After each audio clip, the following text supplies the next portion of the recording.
YouTube, what's going on? It's your boy Black House Booking here with another video. If you're new to the channel, please like, comment, subscribe, and check out my old videos, man. I promise you won't be disappointed. If you love talking about wrestling, whether it be fantasy booking or current events, I'm the channel that you want to listen to. You can just throw this on while you're driving, while you're in the shower, while you're in the toilet, whatever the case may be, man. Listen to my stuff. Anyway, let's get right into the video. So, today I will be discussing who is the future of the WWE. Now, the decision was, should I just, talk about the future of men and women? I'm going to talk about the men today. So, I want to, not waste any time and get right into it, man. So, first things first, number one should be an obvious one. I still think Austin Theory is the future of the WWE. He has the best physique in the WWE, in my humble opinion. And he is, all around, he can do everything. He can sell, he can execute moves, he rarely has botches. And I like his moveset is pretty good, if you ask me. I think Austin Theory should definitely be geared up to be the future, but not the next John Cena. I do think a face turn should be in his future. I think he'll be really good as a face, because if you didn't see him in the early days of NXT with Johnny Gargano in The Way, he's very good at the comedy stuff. Played a big, dumb guy, dumb jock almost type of guy, and they were heels sometimes, and sometimes you can sit on faces, depending on how you feel. But even as a heel, he was doing great comedy work with Johnny Gargano. So, you can see that he has the character, he has the personality to do something that's great. WWE just has to let him execute on that skill set. So, once Triple H really develops his faith in him more, he'll be able to do what he wants to do. Now, a lot of people are like, well, he was a Triple H guy before. Not really. He was really a Shawn Michaels guy. Shawn Michaels is the guy that really wanted Austin Theory to, be that guy at NXT. And then once Vince McMahon saw how big he is, he said, oh yeah, I need this guy. Get him some hair plugs and some damn veneers, and he'll be good to go. So, you know what I'm saying? Austin Theory, man, he's been that guy since the Evolve days. Watching him in Evolve, have some great matches, and I still think him and Gigi Dolan should do something to, go back to the old days. I really think she would work with his character, but he is good on his own. So I think that Austin Theory is one of the pillars of the future of the WWE. And the next one is even more obvious: Braun Breaker. They're building Braun Breaker up to be great. He needs to have a match with a big name, a guy like a Roman. Too bad Brock Lesnar is not here. A win over Brock Lesnar would solidify Braun Breaker as the next up. But if Goldberg could, get a good standing with WWE, give him a one-off, that's a one-off I wouldn't mind seeing. Braun Breaker absolutely killing old man Goldberg would be very fun to see on screen. And I think even giving Braun Breaker a guy like Braun Strowman, hopefully, he gets to come back to the ring. A win against him will really solidify, like, oh yeah, this is the guy, we have faith in him, and I think he's up next. So I think Braun Breaker has all the tools. I liked his heel work a lot better than whatever he's doing right now. It's like when he was with Baron Corbin, he's a heel, but when he's on Smackdown squashing guys, he come off more as a face. It's kind of weird.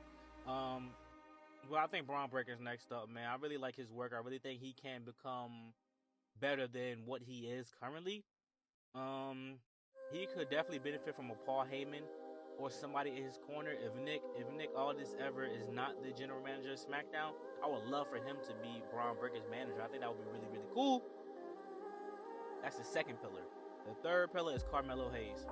Listen, people are, getting hype about Trick Williams. They're, building up Trick Williams and stuff like that. I still think that Carmelo Hayes is the guy, though, man. I'm sorry, man. Carmelo Hayes got everything you need. He got the charisma, he got the skills, he got the look, he got the theme, he got everything. I think his gimmick is a lot more sustainable than Trick Williams. I think Trick Williams is a guy that could lose momentum. He's a guy that people could lose faith in. So I think we should really stick with Carmelo Hayes as that guy, and not just because we got to pick one black guy. Two black guys to coexist is great, but I think Carmelo Hayes is the better superstar, definitely in the ring. Trick Williams is better on the mic, but I think Carmelo Hayes has longer sustainability as a fan favorite, or not a fan favorite. Carmelo Hayes could definitely do a Shawn Michaels route with the heel and the face turns back, back and forth almost. So I wouldn't be upset with that as well. And last but not least, I think Grayson Waller is the fourth pillar of the WWE. I don't like Grayson Waller. I've never liked Grayson Waller's theme. I never liked his damn coming out with his outfit. I never liked none of that from Grayson Waller. However, I watched him wrestle and I'm like, okay, he got it. And you need a guy like that. You need a guy who you absolutely hate for no reason. Like, I don't like this guy's theme. I don't like the way he talks. I don't like his little stupid show. Grayson Waller could be what the Miz was when the Miz was the chick magnet, and he could have a similar route to building stardom and fame and accolades like the Miz. So I don't mind that. If Austin Theory could be John Cena, if Braun Breaker is supposed to be Brock Lesnar or Goldberg, if Carmelo Hayes is supposed to be Shawn Michaels or whoever, and Grayson Waller can be the Miz. I know there's some great names to put the Miz, but Miz is great, man. Grayson Waller doesn't have to have an all-time career like other people. He can still be great, have some IC title runs, some tag title runs, and he can have that one world championship or 2 world championships for being Mr. Money in the Bank. That's absolutely great. And those are the 4 pillars. However, we still have guys who can be the future. Sol Sikoa can be on his own. I really think they're going to miss the opportunity to have Tamina be his manager. Tamina's not doing anything for WWE. She doesn't wrestle anymore. She doesn't do anything. But Tamina to be the manager for Sol Sikoa would be absolutely fire, in my opinion. You keep the blood in the bloodline. Even when the bloodline disbands, you still have family. So if Tamina is Sol Sikoa's manager, that's how I set up my WWE 2K24, by the way. Tamina as Sol Sikoa's manager would be absolutely fire, in my opinion. And I think that's something that they should actually go with. He doesn't have to talk that much, or she doesn't have to talk. Bro, man, listen, silent but deadly, bro. That's what we could be. But he can talk, though. They just don't let him, you know what I'm saying? But I don't ever want to see him be a face. Not yet. I like to see him be a face like later on in his career, when people can get behind him a little bit more. Could look past, oh, he's Umaga. Nah, man. That guy could be the next Taz. He don't got to be the next Umaga.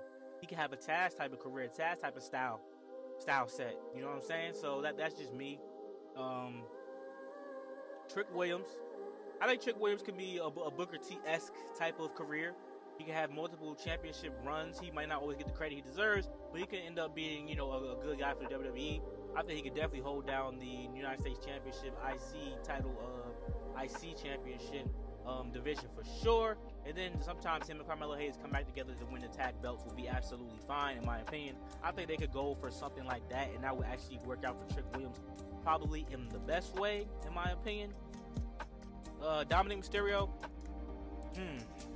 I can see him turning face again, reuniting with his dad, and I think people will get behind him more than they were, but his heel work is so good that I kind of want to see him be a heel forever. But I think Dominic Mysterio is developing better in the ring. He doesn't even have to develop a lot on the mic right now because of what's going on with the heel work, but his cringy heel work is really good, and I think he should get the credit that he deserves for putting on, you know, good show. I voted Dominic Mysterio the most, like, the best heel, the best heat of 2023. So I like Dominic Mysterio, man. I like him a lot. I think Santos Escobar should be given more of a shot. I really think he could get the run that Andrade was supposed to get initially. Andrade is my favorite. I still think he should get a run. But I think that they can really build on him and really build a star, you know, an international star. But they just got to pull that trigger, man. He should have won the U.S. belt. It's absolutely ridiculous that he didn't feud with Rey Mysterio and he win the U.S. belt. It's kind of dumb, if you ask me. But that's just my humble opinion. As of right now, those are the guys for me. There are more, of course, but I think those guys are the future of the WWE, and people should get behind them mostly. And you know, I think WWE should really get behind them and push these guys. You know, once the Seth Rollins and the Roman Reigns are done, we get guys like Randy, Cena, all those guys finally retire, so that you have more opportunities for the new guys to be on the main roster. Like, comment, subscribe, let me know what you guys think, and let me know if I'm on some bullshit. Thank you.